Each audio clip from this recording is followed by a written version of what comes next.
오늘 주신 말씀을 가지고 광야에서 배우다 네 번째 시간인 것 같습니다. 광야에서 배우다 네 번째 분별이라는 주제로 여러분과 말씀 나누기 원합니다. 여러분 혹시 평온을 비는 기도라는 혹시 그런 기도를 들어보신 적 있으세요? 미국의 신학자인 라이논드 리버 목사님이 설교 때 사용하셨던 기도라고 하시는데요. 사실 이게 왜 유명해졌냐면 그 미국에 있는 금주 협회에서 이 기도문을 굉장히 애용했다고 합니다. 그래서 굉장히 유명해진 그런 기도라고 하는데요. 저는 어느 땐가 그 책을 읽다가 이 인용된 이 기도문을 제가 보고 사실 기도문 내용이 너무 좋아서 한동안 많은 생각들을 좀 이렇게 해보게 되었었거든요. 근데 오늘 제가 이 설교 본문을 준비하면서 갑자기 이 기도가 떠올랐어요. 그래서 여러분에게 한번 읽어드리려고 합니다. 제가 한번 읽어드릴게요. 주여, 우리에게 우리가 바꿀 수 없는 것을 평온하게 받아들이는 은혜와 바꿔야 할 것을 바꿀 수 있는 용기, 그리고 이 둘을 분별하는 지혜를 허락하소서. 아마 여러분도 인터넷에 한번 쳐보세요. 그러면 이 평온을 비는 기도라는 이게 굉장히 많이 나오고 있어요.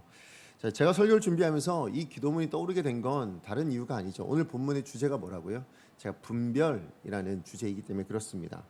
사실 분별에 있어서요, 우리가 바꿀 수 없는 것과 또 바꿔야 할 것, 이 두 가지만 우리가 제대로 분별하기만 해도요, 사실 우리 삶이 참 많이 변할 수 있을 거라라는 생각을 해보게 되었습니다. 여러분, 예를 들어서 제가 이제 예전에 신혼부부를 이렇게 공동체를 운영하다 보니까 들었던 마음들, 그때 들었던 생각인데요. 여러분, 결혼 생활에 있어서 부부 관계에 있어서 바꿀 수 없는 게 뭘 것 같으세요? 여러분, 부부 생활에 있어서 바꿀 수 없는 거, 저는 뭐라고 생각했냐면 배우자입니다. 여러분, 우린 결혼을 하면 배우자가 바꿀 수 있을 거라 생각해요. 무슨 얘기냐면 나에게 좀 맞춰서 우리 배우자가 좀 변했으면, 바뀌었으면, 이런 마음이 가지고 우리는 배우자를 대할 때가 많아요. 근데 솔직히 많이 변하던가요? 아니요, 안 변하던데요. 저도 결혼한 지 이제 18년 정도가 지났지만 그렇게 많이 변하지 않으시더라고요.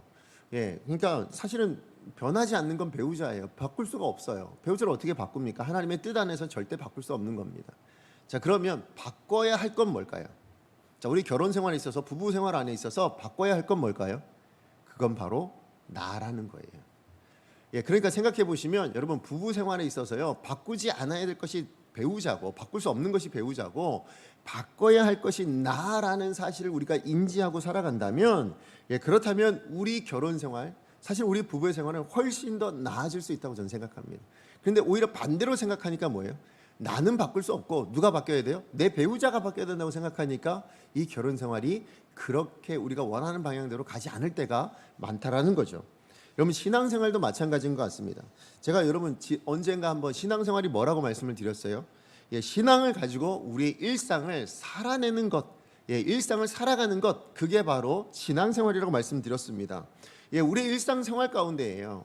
그냥 교회 안에서만이 아니라 우리가 살아가는 모든 일상의 삶 가운데 하나님의 말씀대로 그 뜻을 실천하며 살아가는 것, 그게 바로 신앙생활이라고 제가 여러분께 말씀드린 적이 있습니다. 자, 그런데 문제는 뭐냐면요, 그렇게 우리에게 주어진 그 일상의 삶 안에서 하나님이 내게 원하시는 게 뭔지를 분별하는 게 그렇게 쉽지 않더라고요. 정말 우리의 삶의 모든 자리마다, 순간순간마다 하나님이 내게 뭘 원하시는 거지? 하나님의 뜻이 뭐야? 이걸 확인하는 것이 너무나도 쉽지 않은 일이다 보니까 여러분, 정말 우리의 삶 안에서 이런 문제들이 너무 어렵다라는 생각이 들어집니다. 특별히 성경을 봐도요, 여러분, 분별하지 못해서, 그런 지혜가 없어서 어려움을 겪는 이야기가 굉장히 많이 나옵니다. 여러분, 아브라함만 해도 그래요. 열국의 아비가 될 사람을 하나님께서 부르셨습니다. 그래서 자기의 자손을 누구를 통해서요? 아내가 되는 사라를 통해서 주시겠다고 하나님께서 약속하셨어요. 그 약속을 아브라함이 받았습니다. 자, 그런데 현실은 어떻게 되어집니까? 점점 사라나 자기나 나이가 점점 들어가고요, 아기를 낳을 수 없는 지경이 이르고 있습니다. 자, 그러다 보니까 그 속에서 하나님께서 원하셨던 바를 분별하지 못하고 어떻게 되어져요? 사라의 몸종이었던 하갈을 통해서 이스마엘이라는 아이들을 낳게 되어집니다. 그 일로 인해서 참 어려움을 많이 겪게 되어집니다. 여러분, 또 우리가 지금까지 살펴봤던 사울 왕은 어떻습니까? 전쟁을 앞두고 사무엘을 기다려야 됐죠. 그게 하나님 뜻이었어요. 특별히 뭐예요? 더디움을, 사무엘이 점점 늦게 온다는 것을 깨닫고는 뭐예요?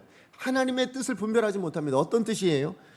전쟁 앞두고 순종보다 제사보다 뭐예요? 순종을 원하시는 그 하나님의 뜻을 분별하지 못하고 직접 자기가 제사를 드리고 맙니다. 이로 인해서 하나님께 버림받는 결정적인 계기가 바로 그 순간에 일어나게 되어지죠. 여러분, 신약의 사도 바울도 마찬가지라고 생각합니다.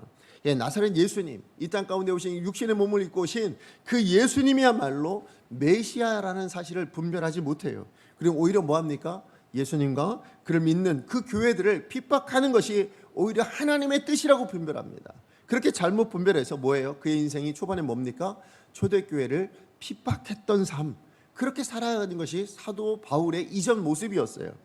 이렇듯 하나님을 믿는 사람이라 할지라도 하나님의 마음을 분별하지 못하면요, 그것을 제대로 분별하지 못하면 자기뿐만 아니라 누구요? 주변에 있는 많은 사람들까지 큰 해를 끼치고 하나님의 마음까지도 아프게 만드는 것, 그게 바로 분별하지 못하는 삶에 일어나는 일이라는 것이에요.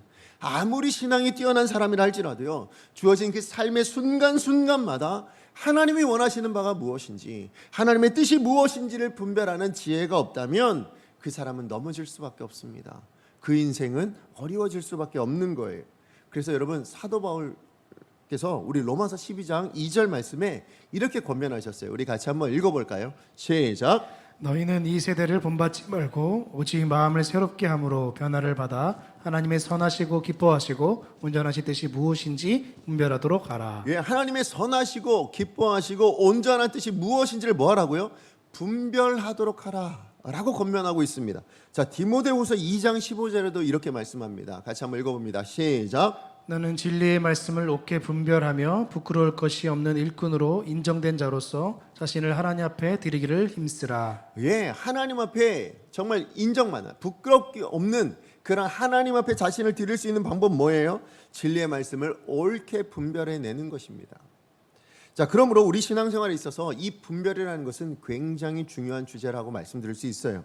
하나님 마음에 합한 신앙인이 되기 위해서, 하나님이 기뻐하시는 거룩한 산제물이 되기 위해서, 더 나아가 하나님께 부끄러울 것이 없는 그 일꾼으로 하나님 앞에 드려지기 위해서라도 더더욱 우리는 하나님께서 내 삶에 원하시는 게 뭔지, 내 인생에 원하시는 건 뭔지, 나에게 원하시는 것이 무엇인지를 분별하는 지혜는 반드시 필요하다라는 것입니다. 자, 그러므로 오늘 본문에 우리는 다윗을 통해서요, 이 분별하는 지혜를 가진 성도가 되기 위해서 반드시 기억해야 될 것이 무엇인가, 오늘 본문을 통해서 우리가 한번 살펴보기 원합니다. 다윗의 본문에 나타난 다윗의 삶을 통해서요, 우리의 삶 가운데 하나님이 원하시는 바를 분별하는 데 있어서 오늘 다윗이 보여주는 게 뭔지, 다윗이 어떤 기준을 가지고 자기의 삶을 분별해 나아가는지 우리가 그것을 좀 살펴보기 원합니다. 두 가지로 살펴보기 원하는데요, 첫 번째입니다. 자, 우리가 광야와 같은 우리 인생에 있어서 바른 분별을 위해서 우리가 반드시 기억해야 될 첫 번째입니다. 첫 번째는 내 뜻대로 할 수 있을 때가 가장 위험한 순간이라는 것을 우리는 기억해야 된다는 거예요. 여러분, 24장에 이어서 오늘 본문에는 사울은 다윗을 죽이기 위해서 뭐예요? 3,000명의 군사를 이끌고 지금 10광야로 찾아오고 있는 내용이 나오고 있습니다. 여러분, 예전에요, 다윗을 밀고 했던 10사람들이었어요. 그죠? 그 광야에 있었던 사람이 10광야에 머물고 있던 다윗을 한번 고발한 적이 있어요. 자, 그런데 다시 한번 이 10사람들이 다윗이 하길라산에 숨어 있다는, 그 10광야 가운데 하길라산에 숨어 있다는 것을 또 한 번 사울에게 밀고를 합니다. 자, 그런데 여러분, 그 밀고를 하는 그 사울이요, 우리 24장에 한번 보셔서 아시겠지만 그 24장 마지막에 어떻게 끝납니까? 사울이 자기 자신의 목숨을 누가 살려줘요? 다윗이 살려준 그 사실을 알고는 뭐예요? 너무너무 감격합니다. 그리고 목을 놓아 울면서 다윗을 축복해줘요. 그리고 나선 다윗과 헤어지는, 그러니까 자기 안에 변화가 일어납니다. 아, 다윗을 용서해야지. 아, 그래, 다윗을 이제는 내가 더 이상 나쁘게 하진 말아야지. 아마 이런 마음들이 있었고요. 그 마음은 저는 진심이었다고 저는 생각합니다. 그 순간만큼은 정말 진심이었다고 저는 생각해요. 자, 그런데 이 10사람들의 그 다시 밀고 하는 그 내용을 들으면서 어떤 일이 일어납니까? 사울 마음 안에 다시 동요하기 시작합니다. 그 10사람들의 부추김에 의해서요, 자기 안에 부패한 것들이요, 자기 안에 있는 그 악한 것들을 다시 끄집어내게 되었다라는 것입니다. 여러분, 그러고 보면 우리 안에 있는 죄성이 얼마나 끈질긴가 우린 그걸 알 수 있다고 생각합니다. 아무리 은혜를 많이 받는다 할지라도요, 내가 아무리 하나님 앞에서 눈물로 정말 회개한다 할지라도, 그래서 하나님 앞에서 변화되겠습니다, 제가 하나님 말씀으로 살아내겠습니다, 제가 하나님의 사람으로 살겠습니다, 그렇게 결단을 한다 할지라도요, 얼마 지나지 않아 뭐라고요? 우리의 옛사람으로 돌아갈 때가 많아요. 우리의 옛 모습을 다시 한번 가지게 될 때가 많다라는 거예요. 아니, 날마다 어쩌면 매 순간마다. 그래서 우리는 하나님의 은혜가 필요한 거예요. 정말 하나님의 은혜가 없이는 우리는 한순간도 하나님이 원하시는 대로 살 수 없는 존재구나라는 것을 오늘 우리는 사울을 통해서 다시 한번 확인할 수 있는 거예요. 자, 그런데 여러분, 오늘 우리가 여러분 26장 말씀을 한번 집에 가셔서 한번 천천히 한번 정독을 한번 해보세요. 자, 그러면 여러분 지금 3,000명의 군사를 이끌고 다윗을 죽이러 오잖아요. 자, 그런데 그 다윗을 죽이러 온 이전에는요, 그렇게 다윗을 죽이러 온 그 상황이 다윗에게는 엄청난 위기가 될 것 같은데요. 근데 오늘 본문을 여러분 한번 읽어보시면 뉘앙스가 그런 뉘앙스가 아니에요. 오히려 어떤 뉘앙스냐면 다윗에게 또다시 사울을 죽일 수 있는 기회, 그러니까 사울이 다윗을 죽일 수 있는 기회가 아니고요, 그러니까 다윗에게는 위기를 만난 것이 아니라 반대로 오히려 다윗이 사울을 또 한 번 죽일 수 있는 기회가 된 것처럼 그렇게 풍겨지게 됩니다. 여러분 23절 말씀에 보면 다윗도 뭐라고 고백하냐면 사울이 자신을 찾아 하길라산으로 온 것이 하나님께서 사울을 자기 손에 넘기신 기회였다고 분명히 이야기해 줍니다. 우리 23절 상반절 말씀만 같이 한번 읽어보도록 합니다. 시작. 여호와께서 사람에게 그의 공의와 신실을 따라 갚으시리니 이는 여호와께서 오늘 왕을 내 손에 넘기셨으되. 뭐라고 얘기한다고요? 다윗이 지금 얘기하는 게 뭐라고요? 지금 이 순간은 내가 사울에게 목숨을 빼앗길 만한 위기의 순간이라고 얘기하지 않아요. 뭐라고 얘기합니까? 오히려 내 손에 사울을 넘기셨던 바로 그 순간이다 라고 그렇게 이야기를 합니다. 여러분 실제로 오늘 본문을 한번 이렇게 쫙 보시면요, 다윗은 사울을 죽일 수 있는 절호의 기회를 얻게 되어집니다. 우선 우리 7절 말씀 같이 한번 읽어보겠습니다. 시작. 다윗과 아비새가 밤에 그 백성에게 나아가 본즉 사울이 진영 가운데 누워 자고 창은 머리 곁에 땅에 꽂혀 있고 아브넬과 백성들은 그를 둘러 누웠는지라. 왜 다윗이 지금 사울과 그 3,000명의 군사들이 있는 곳에 갔는지는 몰라요. 왜 갔는지는 나오지 않습니다. 다만 지금 다윗이요, 밤에 그의 수였던 아비새를 데리고 사울의 진영에 몰래 잠입을 합니다. 몰래 잠입을 하려고 밤에 갔어요. 자, 그런데 가보니까 가관인 겁니다. 눈앞에 펼쳐진 상황이 진짜 가관이에요. 왜 그래요? 경계를 서는 사람이 한 사람도 없어요. 그리고 다 뭐예요? 다 잠에 빠져 있는 거예요. 다 잠자고 있는 겁니다. 여러분 어떻게 이런 일이 가능했을까요? 어떻게 이런 일이 가능하다고 나옵니까? 12절 말씀에 보니까 여호와께서 그들을 잠들게 하셨기 때문이라고 나옵니다.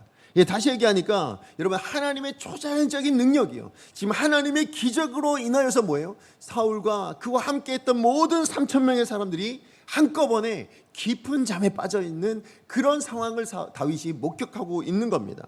자, 이를 본 다윗과 아비새에게 어떤 마음이 생겼을까요? 여러분 그 상황을 보고 어떤 마음일까요? 우리 8절 말씀 같이 한번 읽어보도록 합니다. 시작. 아비새가 다윗에게 이르되 하나님이 오늘 당신의 원수를 당신의 손에 넘기셨나이다. 그러므로 청하오니 내가 창으로 그를 찔러서 단번에 땅에 꽂게 하소서. 내가 그를 두 번 찌를 것이 없으리이다 하니. 여러분 아비새가 뭐라고 얘기합니까? 이건 하나님이 주신 기회입니다. 그죠? 이건 하나님이 허락하신 기회입니다. 창으로 찔러 죽이되 뭐라고요? 두 번 찔러 죽일 필요도 없을 정도로 절호의 기회를, 한 번만 찔러 죽여도 될 만큼 절호의 기회를 지금 하나님께서 우리 가운데 허락하신 겁니다. 그러면서 또 뭐라고 얘기해요? 아비새가 다윗이요, 당신이 죽일 필요도 없습니다. 제 손으로 죽여버릴 테니까 허락만 해주세요. 지금 이렇게 이야기를 하고 있는 겁니다. 여러분 그러고 보면 다윗의 입장에서도 똑같은 마음 아니었을까요? 이보다 좋은 기회가 어디 있습니까? 이보다 절호의 기회가 어디 있어요? 지금 하나님께서 뭐 하셨어요? 사울과 3,000명의 모든 군사를 다 잠들도록 기적을 베풀어 주셨잖아요. 하나님이 그렇게 역사하신 그 순간이에요. 뿐만 아니라 아비새는 뭐라고요? 자기가 다윗을 대신해서 내가 죽이겠습니다 라고 이야기를 하는 겁니다. 자, 그러니까 지금 하나님과 아비새의 도움으로 뭐예요? 다윗은 자기 손에 피 한 방울 묻히지 않고도 뭘 할 수 있는 거예요? 지금 이 원수 사울을 죽일 수 있는 기회를 지금 맞닥뜨리고 있다라는 것입니다. 다윗이 말했던 것처럼 여호와께서 사울을 자기 손에 넘기셨다고 할 만한 그런 상황을 만나게 된 거잖아요. 그래 맞죠? 자, 하지만 여러분 정말로 이 상황이 그러면 하나님께서 다윗에게 주신 기회였는가? 여러분 어떻게 생각하세요? 정말 하나님께서 다윗에게 주신 기회였는가? 여러분 저는 그렇게 생각하지 않습니다. 왜냐하면 오히려 저에게 있어서는요, 이 본문을 제가 묵상하면서 다윗에게는 어쩌면 이전보다 더 강력한 시험이자 위기의 순간이 왔다라고 생각이 되어졌어요. 자, 어떤 순간, 왜 그런가? 여러분 이 순간이야말로 여러분 한번 생각해 보세요. 다윗이 그동안 지켜왔던 게 있어요. 뭡니까? 여호와께 기름 부음 받은 자를 치는 것은 누가 금하셨다고요? 하나님이 금하셨습니다. 이 말씀을 뭐 하셨어요? 지금까지 지켜왔잖아요. 그죠? 지금까지 지켜왔어요. 자, 그런데 어쩌면 지금 다윗에게는요, 원수를 죽이고 도망자의 삶을 벗어날 수 있는 절호의 기회였을지 몰라도, 그러나 한편으로 돌이켜 생각해 보면, 조금만 더 깊이 생각해 보면 뭡니까? 그동안 지켜왔던 하나님의 뜻을 거스를 수 있는 가장 위협적인 위기의 순간, 그게 바로 이 순간이었다라는 거예요. 예, 맞아요. 어쩌면 일이 정말 술술 잘 풀릴 때, 우리가 원하는 바대로 그렇게 물 흐르듯 흘러갈 때, 그때가 우리에게 가장 심각한 위기의 때가 될 수 있다는 것을 우리는 기억해야 됩니다. 여러분 요나가 그랬지 않았습니까? 니느웨로 가서 하나님의 심판을 증거하라고 그렇게 하나님께서 명령을 하십니다. 자, 그런데 그 하나님의 말씀을 듣고도 요나는 뭐예요? 니느웨가 싫었거든요. 니느웨가 미웠습니다. 그래서 어떻게 해요? 요나는 니느웨가 아니라 요바로 가기로 결정을 합니다. 자, 그리고는 그곳에서 이제 요바로 내려가는데요. 가는데 마침 그 요바에 갔더니 뭐가 있어요? 니느웨랑은 정반대로 가는, 어디로 가는 배가 있어요? 다시스로 가는 배가 있는 거예요. 마침 그 배가 있는 것을 보고 뭐예요? 뭐라고 생각했을까요? 아, 하나님도 이걸 원하시나 보다. 그렇죠? 하나님께서 막으시면 안 될 일인데 지금 보니까 어딜 갈 수 있어요? 니느웨로 가는 배를 거기다 만들어 놓지 않으시고 어디로 가는 배요? 다시스로 가는 배를 만들어 놓으신 거예요. 반대로 가는 배를. 그러니까 요나도 그 배를 타고 갑니다. 자, 그런데 어떤 일이 일어납니까? 다시스로 가는 동안에 풍랑이 일어나죠. 그리고는 그 풍랑 가운데서 결국은 바다에 던져지게 되고 어떻게 됩니까? 물고기 뱃속에서 3일 밤낮을 머물다가 결국엔 어떻게 돼요? 니느웨에 와서 하나님의 뜻을 증거하는 그런 사람이 되고 말지요. 맞아요. 여러분 우리가 아는 것처럼요, 지금 이 요나에게 있어서는 풍랑을 만나고 물고기 뱃속에서 그 3일 밤낮을 머물고 있는 것, 예, 그게 요나에게 위기가 아니에요. 진짜 위기는 뭐예요? 지금 하나님의 뜻을 어기고 내가 요바로 가서 지금 두 배, 어떤 배요? 다시스로 갈 거냐? 니느웨로 갈 거냐? 이 배를 타고 있는 그 순간이요. 그래, 하나님의 뜻을 어기고 니느웨로 가지 않고 다시스로 가는 그 배를 타는 그 순간이야말로 어떻게 보면 요나에게 있어서는 가장 위기의 순간을 맞이했다라고 이야기할 수 있는 겁니다. 하지만 여러분 오늘 우리가 보면요, 참 감사한 건 뭐냐면 다윗은 자기에게 주어진 이 기회, 어떻게 보면 기회이지만 그러나 곧 하나님 앞에 죄를 범할 수 있는 위기의 때, 이것을 다윗은 분별해내더라는 거예요.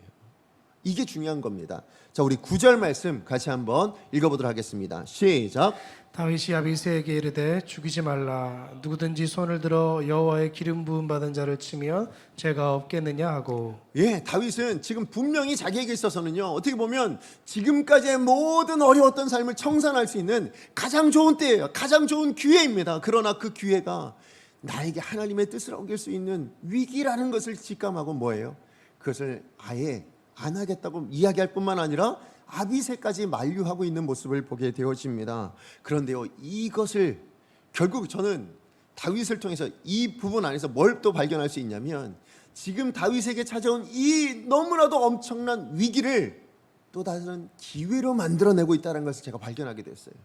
다윗에겐 다른 기회로 만들어가고 있더라고요. 이 위기를 다시 한번 말씀드리지만 처음엔 다윗에게 있어서 위기인 줄 알았는데, 어떤 위기? 기회인 줄 알았는데 어떤 기회예요? 자기의 모든 지금까지 어려운 삶을 해결할 수 있는 기회라고 생각했지만 그건 위기였어요.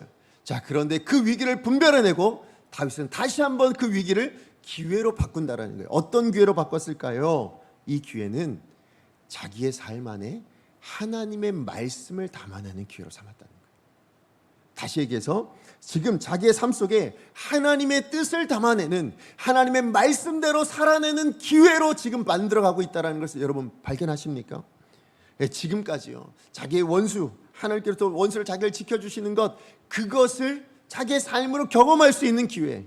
하나님 말씀대로 순종할 때 그 순종에 대해서 하나님께서 공의와 신실함으로 모든 환난에서 자기를 구해주시는 은혜를 경험할 수 있는 기회, 그걸 지금 다윗이 만들어내고 있더라라는 겁니다. 자, 우리 23절에서 24절 말씀 같이 한번 읽어보겠습니다. 시작. 여호와께서 사람에게 그의 공의와 신실을 따라 갚으시리니 이는 여호와께서 오늘 왕을 내 손에 넘기셨으되 나는 손을 들어 여호와의 기름 부을 받은 자 치기를 원하지 아니하였음이니이다. 오늘 왕의 생명을 내가 중히 여긴 것 같이 내 생명을 여호와께서 중히 여기셔서 모든 환난에서 나를 구하여 내시기를 바라나이다 하니라. 아멘. 여러분 아멘이세요? 예, 다윗은 지금 자기 인생에 찾아온 정말 커다란 기회를 위기인 줄 알았고, 또 그 위기를 다시 한번 하나님의 뜻, 하나님의 말씀, 그리고 그 말씀 가운데 담겨져 있는 모든 하나님의 약속들을 내 삶으로 경험할 만한 기회로 다시 만들어내고 있다는 것을 확인할 수 있어요. 어떻게 가능했다고요? 예, 모든 것을 다 할 수 있을 때 그것이 위기라는 것을 분별해냈기 때문인 거예요. 맞아요. 우리 신앙생활에도 이런 위기가 올 때가 있습니다. 언제라도 위기는 찾아오죠. 내 힘으로 감당할 수 없는 문제, 모든 고난, 이 모든 건요 사실은 우리 가운데 분명히 위기라고 말할 수 있습니다. 그러나 성도에게 있어서예요. 우리 일상에 있는 모든 사람은 다 그런 걸 다 위기라고 얘기하죠. 그러나 성도에게 있어서 더 심각한 위기는 뭐예요? 내 마음대로 할 수 없을 때가 아니에요. 내 능력으로 감당할 수 없는 문제를 만났을 때가 아니라 무엇이든지 내 마음대로 할 수 있을 때, 그때가 가장 위협적인 위기라는 것입니다. 왜요? 여러분, 내 힘으로 감당할 수 없을 때, 그런 문제 만나거나 내 능력으로 감당할 수 없는 어떤 힘든 일을 만나게 되면 뭐 해요? 여러분 뭐 하세요? 하나님 앞에 기도하잖아요. 하나님 앞에 간구하잖아요. 하나님의 뜻을 묻잖아요. 구하잖아요. 자, 그런데 내 마음대로 할 수 있을 때 뭐예요? 내 마음대로 할 수 있을 때는요, 묻지 않아요. 대부분의 사람들이 묻지 않아요. 뭐예요? 내 뜻대로 합니다. 내 방식대로 합니다. 그러나 여러분 한번 기억해 보십시오. 여러분, 그 순간에 하나님의 뜻이 아니라 내 뜻이 드러나게 되는 그 위기의 순간이 찾아오는데요, 여러분, 우리의 생각이 하나님의 뜻보다 낫다라고 여러분 생각하세요? 그러지 않잖아요. 그렇기 때문에 우리는 반드시 기억해야 됩니다. 인생의 위기가 언제라고요? 내 마음대로 할 수 있을 때가, 그때가 진짜 내 인생에 찾아온 위기다라는 것을 꼭 기억하셨으면 좋겠어요. 자, 그런가 하면 오늘 광야 같은 우리 인생에 있어서 우리가 하나님의 뜻을 바르게 분별하기 위해서 우리가 반드시 기억해야 될 두 번째는 뭐냐면요, 성도에게 있어서 언제나 하나님의 말씀이 우선이라는 사실을 우리는 항상 기억해야 됩니다. 여러분 늘 기억하셔야 돼요. 심지어 하나님이 허락하신 상황이라고 느껴질지라도 그 순간에 우리가 분별해야 될 것, 우리가 반드시 붙들어야 될 건 뭐라고요? 하나님의 말씀이다. 그것이 우선이 되어야 된다는 것을 여러분 꼭 기억하셨으면 좋겠어요. 아니, 뭐 당연한 말 아닙니까? 라고 하실 수도 있겠지만, 이 당연한 것을 우리는 너무나도 많이 잃어버리기 때문에 그래요. 여러분, 오늘 본문의 상황으로만 보자면요, 지금 다윗이 사울을 죽이는 건 뭐라고요? 하나님이 허락하신 뜻인 것처럼 보여요. 우리 12절 말씀 같이 한번 읽어볼까요? 시작. 다윗이 사울의 머리 곁에서 창과 물병을 가지고 떠나가되 아무도 보거나 눈치채지 못하고 깨어있는 사람도 없었으니 이는 여호와께서 그들을 깊이 잠들게 하셨으므로 그들이 다 잠들어 있었기 때문이었더라. 아멘. 저 오늘 말씀해 보면 여러분, 하나님께서요 다윗과 아비새가 지금 사울의 진영으로 자유롭게 다닐 수 있도록 역사하셨어요. 그죠? 어떻게 역사하신 거예요? 모든 사람을 다 잠들게 하심으로 일시에 한순간에 한 사람도 깨어있지 않고, 만약에 그 순간에요 한 명이라도 깨어있었으면 어떻게 됐을까요? 죽었어요. 그죠? 만약에 그 순간에 한 명이라도 깨어있어서 다윗과 아비새가 온 것을 발견했다면 다윗과 아비새는 그 자리에 죽은 거예요. 3,000명을 어떻게 이깁니까? 자, 그런데 하나님께서 일시에 누구도 깨어나지 못하도록, 그것도 말하고 있는 순간에도 그것을 듣지 못할 정도로요, 그렇게 깊은 잠에 빠지게 하나님께서 만드셨어요. 여러분, 우리가 다윗이라면, 여러분이 다윗이라면 그 순간에 어떤 생각을 하셨을까요?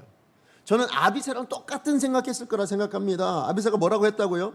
다윗에게 이를 때 뭐라고요? 하나님이 오늘 원수를 당신의 손에 넘기셨습니다. 예, 맞아요. 지금 다윗은 똑같은 생각을 했을 거예요. 하나님이 오늘 내게 이 사울을 나에게 넘기셨구나. 사울뿐만인가요? 아유, 같이 온 이 3천 명의 사람들도 다 뭐 할 수 있는 순간이에요? 다 죽여버릴 수 있는 그런 순간을 맞이했어요. 그러니까 정말 하나님이 나에게 원수를 넘긴 날이다. 이제 이 원수를 갚고 내 모든 어려움을 다 해결하라고 주신 날이다 라고 여길 만한 그런 순간을 맞이하게 됐습니다. 자, 그런데 여러분 한번 생각해 보세요. 정말로 하나님께서 다윗에게 사울을 넘기셨을까요? 여러분 어떻게 생각하세요? 정말로 하나님께서 다윗에게 사울을 넘기셨어요? 넘기셨어요. 그죠? 실제로 진짜 넘기셨잖아요. 넘기신 거 맞아요. 하나님께서 사울을 다윗 손에 넘기신 거 맞습니다. 자, 그러나 다윗으로 하여금 사울을 죽이시기 위해서 넘기신 거냐는 거예요. 그게 하나님의 뜻이냐는 거예요. 아니요. 오히려 다윗으로 하여금 그 상황보다 지금 사울을 죽이는 것보다 더 우선해야 될 것이 있다라는 거예요. 사울을 죽이는 것보다, 그래서 내 모든 어려움과 고난에서 벗어나는 것보다 더 우선해야 될 것이 있다. 지금 너에겐 더 우선으로 너가 여겨야 될 것이 있다. 그것을 깨닫게 하시기 위해서 지금 이 사울을 다윗에게 허락하신 거예요. 자, 그렇다면 그게 뭘까요? 더 우선해야 될 게 뭐예요? 그게 바로 하나님의 말씀이라는 거예요. 다윗이 알고 있었던 그 하나님의 말씀, 다윗이 배웠던 그 하나님의 말씀, 그것을 지켜내는 것, 그게 우선이다라는 걸 보여주시기 위해서. 그런 의미에서 여러분 오늘 본문은요, 다윗에게 하나님이 허락하신 시험이에요. 테스트인 거예요. 지난주에 우리 아비가일을 통해서요, 다윗이 어떤 사람이라고 배웠어요? 여호와를 위하여 뭐 하는 사람이요? 싸우는 사람이에요. 그렇죠? 여호와의 싸움을 싸우는 사람, 그게 바로 다윗이라고 말씀을 드렸어요. 여러분, 여호와의 싸움을 싸우는 사람이라는 의미가 뭐예요? 여호와의 싸움을 싸우는 사람, 예, 이 땅에서 하나님의 뜻을 성취해내는 사람이에요. 예, 하나님의 뜻을 이뤄나가기 위해서 자기의 삶을 살아내는 사람, 그게 바로 여호와의 싸움을 싸우는 사람의 의미인 거죠. 하나님을 거슬러 살아가는 이 세상 안에서 하나님의 뜻, 하나님의 말씀을 붙들어내고 그 말씀대로 살아내는 것, 그게 바로 하나님의 싸움을, 여호와의 싸움을 싸우는 사람의 분명한 의미가 되어집니다. 그러므로 여러분, 다윗은요, 지금 이 순간에도 뭘 해야 되는 거예요? 자기의 모든 삶의 순간마다 뭐 해야 되는 거예요? 하나님의 말씀대로 살아내야 될 사명이 있는 사람이에요. 그게 다윗의 사명이에요. 그게 다윗에게 하나님께서 원하시는 바예요. 그래서 하나님의 말씀대로라면 뭐예요? 하나님의 말씀이 기준이 되는 거죠. 하나님의 말씀이 가장 우선이 되어지는 사람, 그것이 나에게 손해를 준다 할지라도예요. 나에게 어려움이 된다 할지라도 그럼에도 불구하고 말씀대로 살기를 선택하는 사람, 그게 바로 하나님이 다윗에게 원하셨던 삶이라는 것입니다. 예, 보통 우리는 사람이 사람을 죽이면 죄라고 생각하죠. 맞아요. 사람을 살리면 뭐라고 생각해요? 의롭다라고 생각을 합니다. 예, 원수라도 우리가 죽이면 뭐예요? 그건 죄다. 사람을 살인한 거니까 죄다라고 말할 수 있어요. 그러나 여러분, 오늘 본문을 보시면 다윗에게 있어서 죄의 기준이 좀 달라요. 여러분, 우리가 생각하는 그 상식적인 수준에서 사람을 죽이는 것, 살인하는 것이 죄다라고 이야기하지 않고요, 오히려 죄에 대한 또 다른 정의를 이야기하고 있는데, 죄가 무엇입니까? 여러분, 죄가 뭐예요? 죄는요, 하나님의 뜻을 거스르는 것이 죄예요. 예, 사람을 죽이는 건 분명히 죄이긴 하지만, 그러나 그것보다 더 궁극적인 의미에서 죄는 뭐예요? 하나님의 뜻을 거스르는 것, 하나님의 말씀대로 살지 않는 것, 그것을 죄라고 말씀하시는 겁니다. 그래서 다윗이 9절에 뭐라고 얘기합니까? 9절에 뭐라고 얘기해요? 여호와의 기름 부음 받은 자를 치면 뭐가 없다고요? 죄가 없지 아니한 것이라고 얘기해요. 그죠? 여호와의 기름 부음 받을 자를 치면 죄가 없지 않다고 얘기합니다. 왜 그렇습니까? 11절 상반절 말씀 같이 한번 읽어볼까요? 11절 상반절입니다. 시작. 내가 손을 들어 여호와의 기름 부음 받은 자를 치는 것을 여호와께서 금하시나니. 예, 무엇 때문이라고요? 왜 죄가 됩니까? 무엇 때문에 죄라고요? 여호와께서 금하셨으니까, 하나님께서 하지 말라고 말씀하신 것이니까, 예, 그러니까 그것이 죄가 됩니다. 지금 다윗에게서는 사람을 죽이고 살리고 이것이 죄가 되고 의가 되고가 아니에요. 내가 하나님 말씀을 지키면 의가 되는 것이고, 하나님 말씀을 어기면 뭐라고요? 금하신 것을 행하면 그게 죄다라고 말하고 있는 거예요. 여러분, 이 세상에 처음에 죄가 들어왔을 때도 그 무엇 때문이었습니까? 하나님께서 선악과를 먹은 것, 하나님께서 먹지 말라고 그 선악과를 먹은 것 때문이에요? 아니요. 먹은 것 때문이라면 째째한 거 아니에요. 아니, 그 과일 하나 먹었다고 지금 죄인이라고 이렇게 이해할 수 있습니까? 우리 이렇게 말할 수 있어요. 여러분, 진짜 죄는 뭐예요? 하나님께서 먹지 말라고 명령하신 그 말씀을 어긴 것이 뭐예요? 죄가 되는 거예요. 하나님의 뜻을 어긴 것, 그게 죄라고 말씀하시는 겁니다. 그렇습니다. 죄라는 것은 하나님의 말씀대로 살지 않는 모든 행동, 태도, 그것을 다 죄라고 말할 수 있는 거예요. 자, 그렇다면 반대로 다윗에게 있어서 의로움은 뭐예요? 여호와께서 금하시는 일이라면 내 감정이든지 내 욕심이라도 다 억제하고 손을 대지 않는 것, 행하지 않는 것, 그것이 바로 하나님이 기뻐하시는 의다. 다윗이 추구했던 의라고 말해주고 있는 거예요. 어떤 상황이라도 할지라도, 그것이 내게 유익이 된다 할지라도, 아무리 편안함이 생겨도, 아무리 내게 큰 영광이 생긴다 할지라도, 그 길이 여호와께서 금하시는 길이라면 무엇이라도 거절할 수 있는 것, 그게 바로 하나님이 기뻐하시는 의로운 삶인 거예요. 그 의의 길이라고 말할 수 있는 것입니다. 여러분, 우린 때로는요, 상황에 맞게 대처하는 거, 그게 지혜로운 방법이라고 이야기합니다. 그러나 그렇지 않아요. 성도에게 있어서는 그렇지 않습니다. 그런 모든 상황에 맞는 대처들보다도, 상황에 맞는 어떤 지혜로움보다도요, 더 중요한 지혜는 뭐라고요? 말씀 앞에 순종하는 것, 하나님의 뜻을 끝까지 붙들어내는 것, 고집스럽게 그 말씀대로 살아내는 것, 그게 바로 의가 되는 길임을 여러분 꼭 기억하셔야 돼요. 여러분, 하나님이 허락하신 상황이라고요? 아니요. 그 상황에 하나님이 정말 원하는 게 뭐라고요? 하나님의 뜻 붙드는 거예요. 하나님 말씀을 지키는 거예요. 말씀이 삶의 기준이 되어지고 말씀대로 살아내는 사람, 우리는 그 사람을 성도라 불러요. 하나님의 사람이라 부른다고요. 말씀의 결론을 맺습니다. 누군가 위기를 위험한 기회라 라고 말씀하는 걸 제가 들은 적이 있어요. 예, 맞아요. 우리가 만나는 모든 위기 속에서도 하나님의 뜻을 분별하여 그 뜻을 붙들어낼 수만 있다면 저는 그것은 정말 기회가 된다라고 생각합니다. 특별히 어떤 기회예요? 신앙에 있어서 하나님이 주신 기회. 그죠?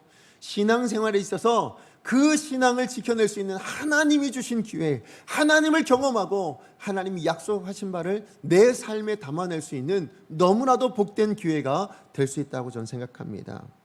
하나님, 그러므로 정말 이 위기 가운데서도 이런 기회를 만들어낼 수 있는 그 분별은 어디에서 나와요?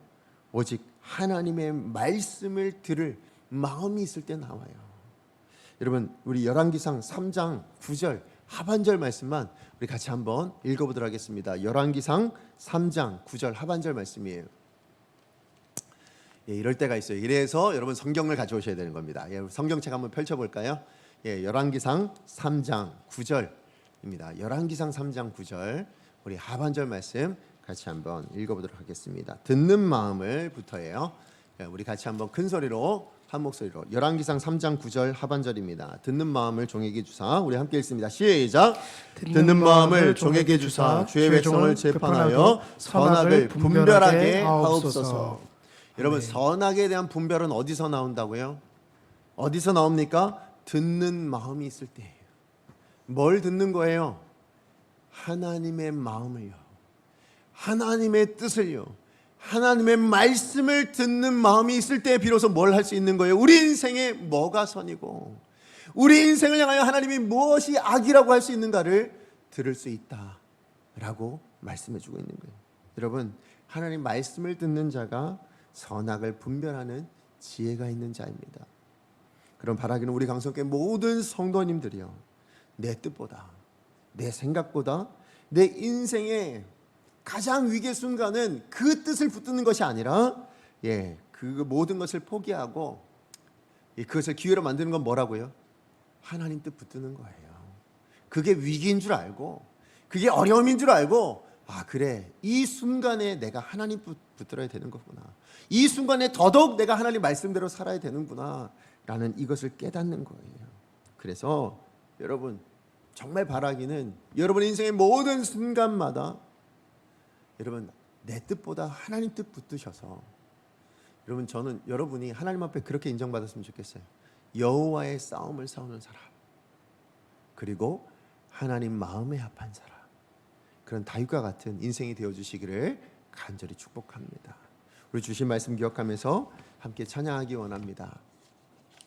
우리 언젠가 한번 불렀었는데요, 우리 다시 한번 부르기 원하는 찬양입니다.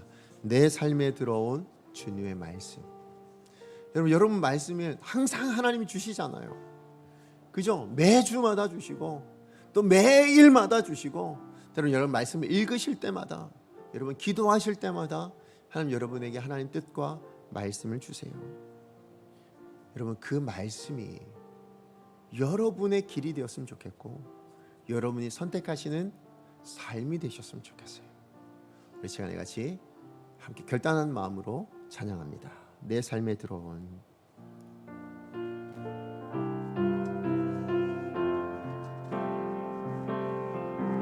내 삶에 들어온 주님의 말씀이 내게 빛이 되시니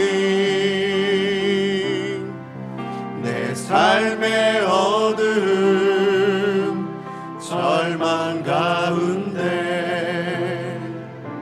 소망 보게 하시네. 내 삶에 들어온 주님의 말씀이 내 삶에 들어온 주님의 말씀이 나를 인도하시니 내 삶의 막막한 문제 가운데 주 뜻 보게 하시네. 말씀이 내게 역사하기를, 말씀이 내게 역사하기를 말씀이 내게 살아있기를 하나님 말씀을 듣겠나이다.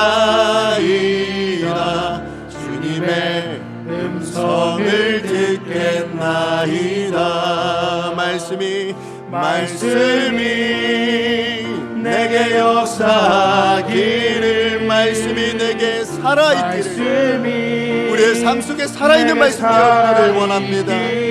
하나님의 말씀을 듣겠습니다. 하나님 말씀을 듣겠나이다. 주님의 말씀을 듣겠나이다. 우리 다시 한번 마지막 고백합니다. 말씀이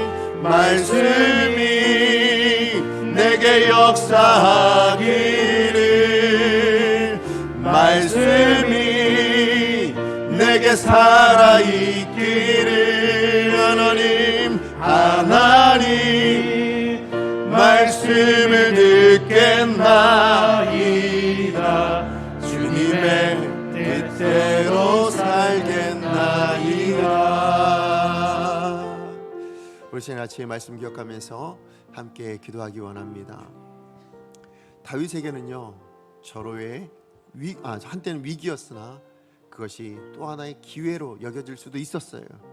그러나 그 기회가 오히려 다윗에게는 심각한 신앙의 위기라고 그렇게 또 한 번 분별할 수 있는 그 분별의 마음이 있었습니다. 오늘 우리도 그 분별할 수 있는 그 분별의 능력이, 분별하는 그 지혜가 우리 삶 가운데 필요합니다. 여러분에게 찾아오는 위기가 정말 위기인지, 여러분에게 찾아오는 기회가 정말 기회인지 우리 다시 한번 생각하실 때 그 기준이 무엇이어야 합니까? 하나님의 말씀을 지켜낼 수 있는가? 하나님의 뜻대로 살아낼 수 있는가? 정말 이것이 하나님이 원하시는 바인가? 이것이 우리의 삶의 기준이 되어질 때 그때 비로소 분별의 지혜가 생겨나는 줄로 합니다. 하나님, 우리 시간에 기도할 때요 제 인생에 하나님의 뜻을 분별하여 하나님의 뜻대로 말씀대로 살아내는, 그리하여 여호와의 싸움을 싸우고 하나님 마음에 합한 다윗과 같은 인생이 될 수 있게 하여 주시옵소서. 주여 능력을 주옵소서. 한 번에 지금 하나님 앞에 기도합니다. 주여 능력을 주옵소서. 하나님 그렇습니다. 이 시간 주 앞에 기도합니다. 나아갑니다. 그렇습니다. 우리에게 정말 위기가 위기인지 기회가 기회인지 다시 한번 분별할 수 있는 마음이 우리 모든 삶의 순간마다 하나님 깨닫고 경험할 수 있는 우리가 될 수 있게 하여 주시옵소서. 하나님, 그 기준은 하나님의 뜻에 있습니다. 내가 성도답게 살아갈 수 있는지, 내가 하나님의 사람답게 살아낼 수 있는지, 내가 하나님의 말씀대로 살아갈 수 있는지, 그것이 우리 삶에 분별할 수 있는 지혜인 줄로 믿습니다. 하나님의 말씀을 내 삶의 기준으로 삼을 수 있는 우리 강성의 모든 성도님들 되게 하여 주시옵소서. 하나님의 뜻을 내 삶의 기준으로 삼을 수 있는, 우리 삶의 모든 기준이 되어줄 수 있는 주어진 이 하나님의 말씀 외에 다른 기준이 없다는 것을 기억하고 이 하나님의 말씀대로 살아갈 수 있는 우리 강성의 모든 성도님들 다 될 수 있도록 주님 주시옵소서. 사랑하는 하나님 감사합니다. 오늘도 우리를 하나님의 사람으로 부르시고 하나님의 사람으로서 하나님이 기뻐하시는, 하나님 마음에 합한 여호와의 싸움을 싸우는 그런 삶을 살아가는 그 비결이 무엇인지를 분별할 수 있도록 오늘 말씀해 주셔서 감사합니다. 하나님, 우리 삶에 다가오는 매 순간이 때론 기회일 수도 있고 또 그것이 위기일 수도 있습니다. 때론 위기라는 이름으로 찾아오는 기회일 수도 있고 때론 기회라는 이름으로 찾아오는 위기일 수 있다는 것을 우리는 말씀을 통해서 깨닫게 되어집니다. 그리고 그것이 위기가 될지 기회가 될지에 대한 그 기준은 내가 하나님의 말씀대로 살아낼 수 있는가, 내가 성도답게 살아낼 수 있는가, 내가 여호와의 싸움을 싸우는 사람답게 싸울 수 있는가, 그것인 줄로 압니다.